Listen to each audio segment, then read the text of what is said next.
out of the gun, Watson.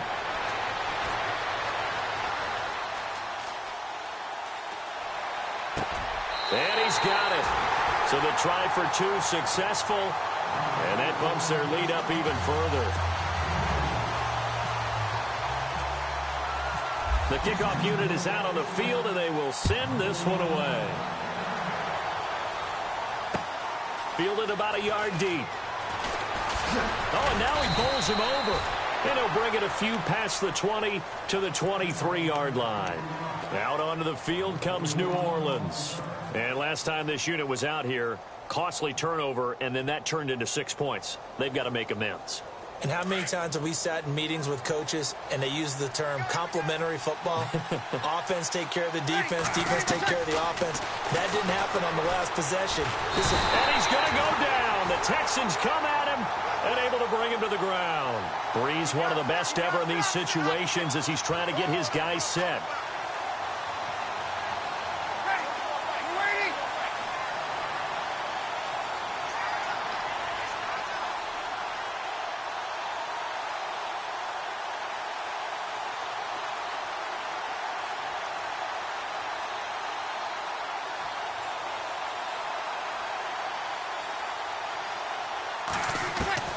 Now Breeze throwing on second down. And the pressure gets to him again. And now the Texans want to call another timeout. So that means they're down to one remaining here as we head toward halftime. 3rd and long now after the sack of Breeze, and the Saints up against it here.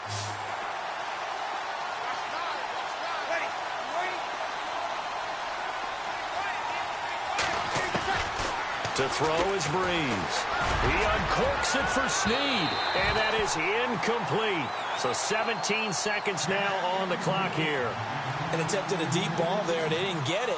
But, boy, they're going to need a few of those to actually hit in order to get back into this game. Good thing they do have a little bit of time here still left in the contest. Decent-sized deficit, but not one that they can't manage. So Breeze is going to stay out there, and they're going to go for this on 4th down. They do go for it. It's Breeze. He'll let it fly in the direction again. Into a double team, and it's intercepted. Picked off by Marcus Williams. Oh, and they had him stopped short of the first, but a penalty marker down. And that looked like a clear face mask to me.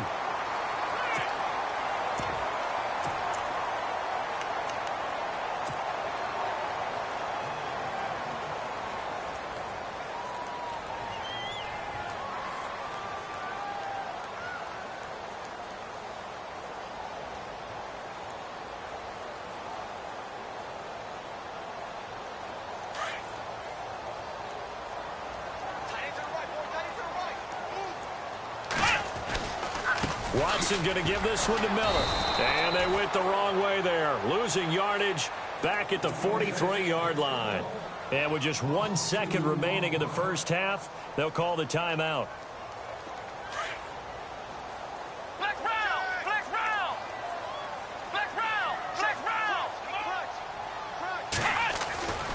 On second down, here's Miller. And he's got some space here. And he'll be taken down, but not before getting this inside the 30. That's it for the first half. 2 more quarters to go. We'll have plenty more to see after the break. Both teams appear ready for the fight ahead, and we resume action here in quarter number 3. That's fielded in the end zone. And he won't return this one. He'll go down to a knee, and they'll start at the 25.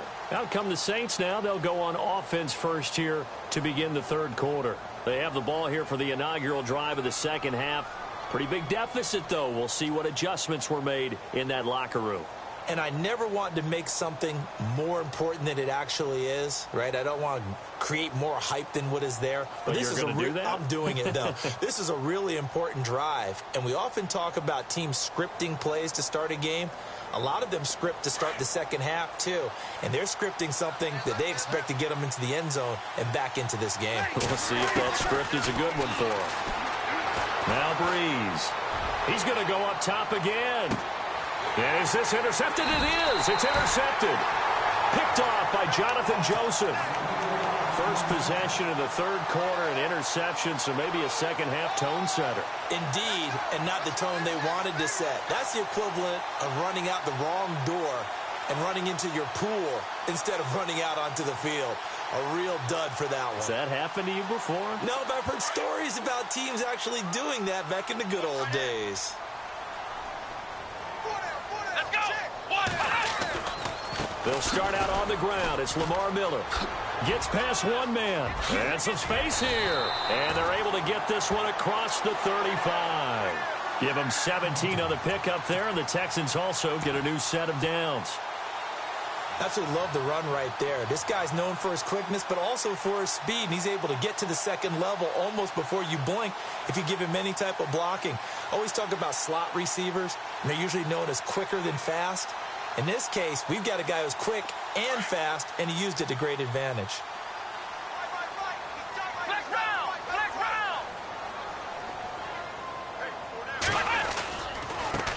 And now here's a carry heading left. Trying to run inside, but nothing there. Call it no gain on the play, and it'll be second down. Sometimes with the running game, you just got to stick with it. Look, it's the third quarter, no time to panic. But that also doesn't mean you just do it the same way you've been doing it the entire ball game. Maybe change up some blocking assignments or run a few different plays, but stay with the overall essence of the running game. Give them 17 on the pickup there, and the Texans also get a new set of downs. Now a play fake here on first down. Escaping the pressure right. And he fires one that's intercepted. Picked off by the safety, Kenny Vaccaro. And his guys are going to get the football at the 37-yard line. I think that interception happened for two reasons. Quarterback gets outside the pocket and panics a little bit. And receiver doesn't make sure he's absolutely in an open spot. So there's a guy lurking, took the ball from him. Yeah, so don't wave your arms, right, as a receiver if you're not wide open. Got to know that you're open. Otherwise, just don't do it.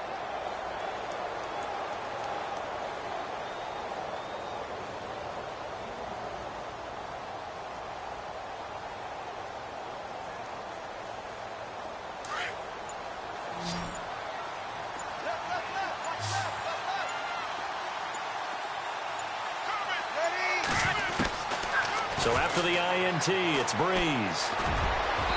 Throwing middle, but it's incomplete. He was trying to get it that time to Ted Ginn. And it's second down. Hey, I want to take a glance back to last week real quick. We got a second. That Raiders-Chiefs game. How about that ending? 4 last plays. That was an instant classic. We can laugh about it. Kansas City is not going to. But when I went back and reviewed all of those plays, I found all the penalties that were called. That was an ending unlike any ending I've ever seen, and especially in a classic rivalry game of Kansas City and Oakland. But what a way to finish for Oakland, a game they absolutely had. And this is taken in at the 5. Touchdown, New Orleans. Willie Snead, 38 yards. And the forced turnover on defense leads to 6 points. Now Breeze again. His pass caught at the 4. And this will result in him losing yardage back to the 3.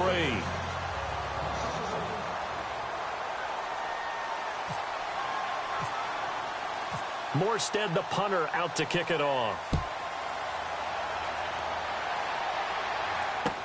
This is fielded a couple yards deep.